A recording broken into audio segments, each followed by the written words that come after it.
অনেকদিন থেকে আমার একটা পাহাড় কিনবার শখ, কিন্তু কে বিক্রি করে তা জানি না। যদি তার দেখা পেতাম দামের জন্য আটকাতো না। আমার নিজস্ব একটা নদী আছে, সেটা দিয়ে দিতাম পাহাড়টার বদলে। কে না জানে পাহাড়ের চেয়ে নদীর দামে বেশি, পাহাড়ি স্থানও নদী বহমান।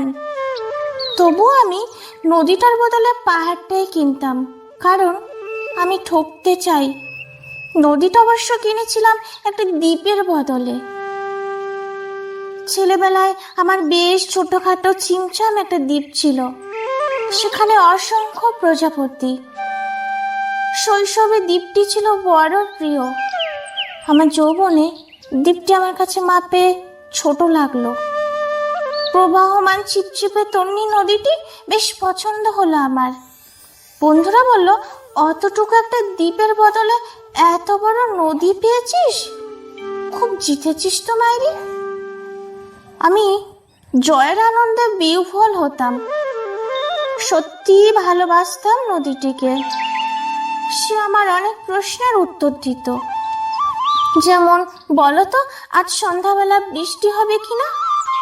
সে বলতো, আজ এখানে গরম দক্ষিণে হাওয়া, শুধুমাত্র একটি ছোট দ্বীপে বৃষ্টি।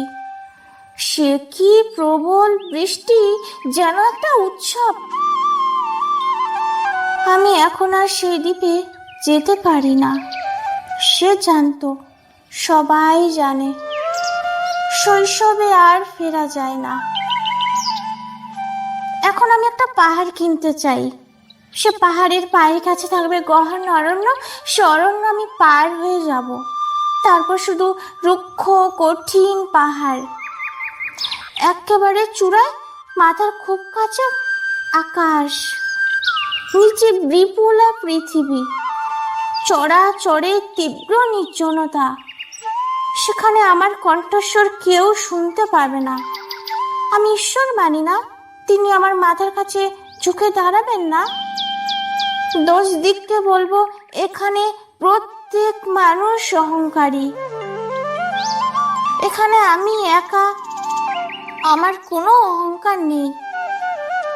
এখানে জয়ী হওয়ার বদলে ক্ষমা চাইতে ভালো লাগে। হে 10 দিক, আমি কোনো দোষ করিনি, আমায় ক্ষমা করো।